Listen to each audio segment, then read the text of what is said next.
સમાચારમાં આગળ વાત કરીએ તો રાજકોટ જિલ્લા ભાજપ પ્રમુખનો વિડીયો વાયરલ થયો છે। પાટીદાર યુવકે વિડીયો વાયરલ કરીને ગંભીર આરોપ લગાવ્યા। પાટીદાર યુવક ધર્મેશ બુટાણીએ આક્ષેપ કર્યા છે ગોંડલ માર્કેટિંગ યાર્ડના ચેરમેન અલ્પેશ ઢોલેરિયા, જેમની સામેનો આ વિડીયો સામે આવ્યો। પ્રોટેક્શનની વાત કરનારા ભાઈ પોતે જ ડમી કાંડનો વિદ્યાર્થી છે તેવું ધર્મેશ બુટાણીએ કહ્યું। કોરોનામાં આ ભાઈએ રેમડેસિવિરના ઇન્જેક્શનમાંથી કમાણી કરી હતી। આ ભાઈએ ડુંગળીની સબસિડીમાં પણ કૌભાંડ કર્યું છે। ગોંડલ યાર્ડના શૌચાલય બનાવવામાં પણ તેણે કૌભાંડ કર્યું। ખોટા કામ કરે છે એટલે એને રક્ષણની જરૂર છે તેવું ધર્મેશ બુટાણીએ કહ્યું। પટેલ સમાજને કોઈના રક્ષણની જરૂર નથી, પાટીદાર સમાજ પોતાનું રક્ષણ કરવા સક્ષમ છે તેવું ધર્મેશ બુટાણીએ કહ્યું હતું। કોઈ વેપારી નહોતા, એ ભાઈ પોતે ભાજપ જિલ્લા પ્રમુખ છે અને ગોંડલ યાર્ડના ચેરમેન છે।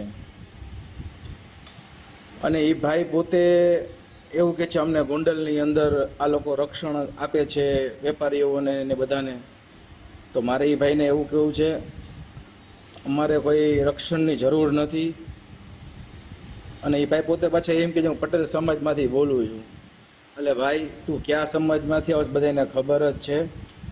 અને પટેલ સમાજને કોઈની રક્ષણની જરૂર નથી અને પટેલ સમાજ પોતે પોતાનું રક્ષણ કરી શકે છે। એટલે ભાઈ અમારે કોઈની રક્ષણની જરૂર નથી। અને તું એમ કહેતો હોય ભાઈ કે અમારા ગોંડલમાં આવો બતાવો, હું બેનને ખુલ્લું ચેલેન્જ કરીને કહું છું બેન તમે હું તમારા ભેગો આવીશ કે ગોંડલની અંદર આવો શું કામ ચાલે છે। રક્ષણની તો આ લોકોને એને જરૂર છે, કારણ કે જેને 2 નંબરના કામ કરવા છે ને એને રક્ષણની જરૂર છે, અમારે કોઈને રક્ષણની જરૂર નથી। આ પોતે જે ભાઈએ બેનારે વિડીયો જે કર્યો છે ને, વાત કરેલી છે ને જે મીડિયા સાથે, બેન એ ભાઈ પોતે એક ડમી કાંડનો વિદ્યાર્થી છે। અને બીજું ત્યારે કોરોના ટાઈમમાં હતો ને ત્યારે રેમડેસિવિર ઇન્જેક્શન આ ભાઈએ કેટલા રૂપિયામાં વેચેલા છે। અને ગોંડલ યાર્ડની અંદર પોતે ભાઈએ કેટલું કૌભાંડ, ડુંગળીનું સબસિડીનું કૌભાંડ, અને જે હમણાં ગોંડલ યાર્ડની અંદર મૂત્રળી બનાવેલી છે એનું પણ એના કૌભાંડ બહુ મોટું કરેલું છે। એટલે એ ભાઈ પોતે જે ખોટું કામ કરવું છે ને એટલે એને પોતાને રક્ષણની જરૂર છે। એટલે અમારે કોઈ અમારા સમાજને જરૂર નથી કોઈ રક્ષણની, અમારો સમાજ પોતાનું રક્ષણ કરવા માટે સક્ષમ છે। એટલે બીજી વસ્તુ એ ભાઈ એમ કે જે 5 વાગ્યા પછી કોંગ્રેસ વાળા દારૂ પીને બોલતા હોય છે। ભાઈ કોણ કેટલો દારૂ પીએ છે બધાને ખબર જ છે, તો એનો મતલબ એવો થયો ગોંડલમાં દારૂ મળે છે, તને જ આ બધી વસ્તુની ખબર હોય તો। એટલે અમે અને બીજી વસ્તુ એમ કે જે અમે ગોંડલની તાલુકાની પ્રજાનું રક્ષણ કરી, તો હું ગોંડલ તાલુકામાં પોલીસ સ્ટેશન છે જ નહીં, પોલીસ કોઈનું રક્ષણ જ નથી કરતા ભાઈ। એટલે ભાઈ તું રહેવા દે તારી આ વાત, અને તું કેટલામાં છો એ બધાને ખબર। તો ધર્મેશ બુટાણીના વિડીયો બાદ હવે ઓડિયો ક્લિપ પણ એક વાયરલ થઈ રહી છે। રાજકોટમાં વાયરલ થયેલી ઓડિયો ક્લિપથી ખળભળાટ મચ્યો છે। ઓડિયો ક્લિપમાં બેફામ અપશબ્દો બોલાઈ રહ્યા છે। રાજકોટ ભાજપ પ્રમુખ અલ્પેશ ઢોલેરિયાની આ ઓડિયો ક્લિપ હોવાનો દાવો છે અને ઓડિયો ક્લિપમાં અલ્પેશ ઢોલેરિયા અને ધર્મેશ બુટાણી વચ્ચે વાતચીત થઈ રહી છે। કથિત ઓડિયો ક્લિપમાં બેફામ ગાળો બોલી રહ્યા છે અલ્પેશ ઢોલેરિયા। જાહેર જીવનમાં ન શોભે તેવા શબ્દોનો અહીંયા પ્રયોગ થઈ રહ્યો છે। ગુજરાત ફર્સ્ટ જોકે આ ઓડિયો ક્લિપની પુષ્ટિ નથી કરતું। ઢોલેરિયા બોલું છું, ક્યાં છો તું? હું છું બોમ્બે। ક્યાંથી આવવાનો છો? કાલે જ ઘીરે આવીને નો મારું કાંઈ વાંધો નહીં, આવી જાજો। મારી હડફટે છોડતો નો, આવી જાજો, આવી જાજો, આવી જાજો। નો આવીને ફોન કરીને તો અરે હું કાલે અરે આવી જાજો, આવી જાજો, આવી જાજો। જો કાલ મને ફોન કરી તો આવી જાજો। પાકું।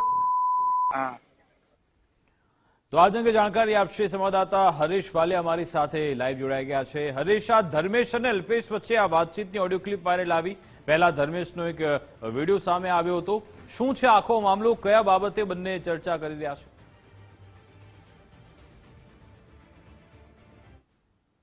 વિકાસ, ચોક્કસથી જો વાત કરવામાં આવે તો આજ અનુસૂચિત જાતિના લોકો દ્વારા બાઇક રેલી કાઢી અને ગોંડલે પહોંચ્યા હતા અને ત્યાં સભા રાખવામાં આવી હતી। ત્યારે અચાનક જ આ જે વિડીયો છે તે વિડીયો અને જે ઓડિયો છે તે એક વાયરલ થયો હતો. આ ઓડિયોની આપણે ગુજરાત ફર્સ્ટ પુષ્ટિ નથી કરતું, પરંતુ જો વાત કરવા જઈએ તો આ વિડીયોની અંદરમાં જે પટેલ સમાજનો જે યુવાન છે તે કહી રહ્યો છે કે જે મીડિયાને જે ધમકાવવાની વાત કરી રહ્યા છે, જે આ ભાજપના જે જિલ્લા પ્રમુખ છે તેની જે વાત કરી રહ્યો છે કે જે ભાજપના જિલ્લા પ્રમુખ છે તે પોતે વાત કરી રહ્યા છે, પોતે જ ડમી કાંડના જે સ્કૂલમાં જે વિદ્યાર્થી છે તેવું પણ કહી રહ્યો છે. બીજી વાત કરવા જઈએ તો જે કોરોના કાળમાં જે ઇન્જેક્શન વેચાયા હતા તેનો પણ ઉલ્લેખ છે તે ક્યાંક ને ક્યાંક આ વિડીયોમાં કરવામાં આવી રહ્યો હતો. બીજી બાજુ આ યાર્ડની અંદરમાં કેટલાક કૌભાંડો ચાલી રહ્યા છે તે પણ આ વિડીયોની અંદરમાં વાત કરવામાં આવી રહી હતી. અને જે આ વ્યક્તિએ જે વિડીયો વાયરલ કર્યો છે તે પણ પોતે પણ કહી રહ્યો છે કે જ્યારે મીડિયા ગોંડલ આવશે ત્યારે હું બધી જગ્યા ઉપર બતાવી કઈ પ્રકારના ભ્રષ્ટાચાર ચાલે છે. અને ભાઈ બીજી બાજુ પટેલને કોઈ રક્ષણની જરૂર નથી. રક્ષણ કેને જોતું હોય કે જેને ખોટા કામ કરવા હોય તેવું પણ આ વિડીયોની અંદરમાં જે વાત છે તે દર્શાવવામાં આવી રહી છે. અને બીજી જો વાત કરવામાં આવી છે જે કોંગ્રેસની જે વાત છે કે કોંગ્રેસ 5 વાગ્યા પછી દારૂ પીએ છે, તો આ વિડીયોની અંદરમાં એ પણ સ્પષ્ટતા કરવામાં આવી છે કે 5 વાગ્યા પછી જો દારૂ પીવાતો હોય તો એનો મતલબ એવો છે કે ઢોલરિયા ભાઈને ખબર છે કે આ ગામની અંદરમાં દારૂ વેચાય છે. આવો વિડીયો છે તે વાયરલ થયો છે, તેને લઈને ક્યાંક ને ક્યાંક રાજકારણમાં છે તે ગરમાવો છે તે ગોંડલમાં જોવા મળી રહ્યો છે. જી બિલકુલ, આરે જે ગોંડલની જે ઘટના બની છે શું તેની સાથે આપણે જોડીને જોઈ શકીએ? સાથે સાથે જે અલ્પેશ ઢોલેરા તરફથી હવે જે ઓડિયો ક્લિપ વાયરલ થયેલી છે તેમાં તે કહી રહ્યા છે કે હું તને મળીશ, તને ધમકી પણ આપી રહ્યા છે, ગાળો પણ બોલી રહ્યા છે. તો શું આ વિવાદ આવનારા સમયમાં વધુ વકરી શકે છે?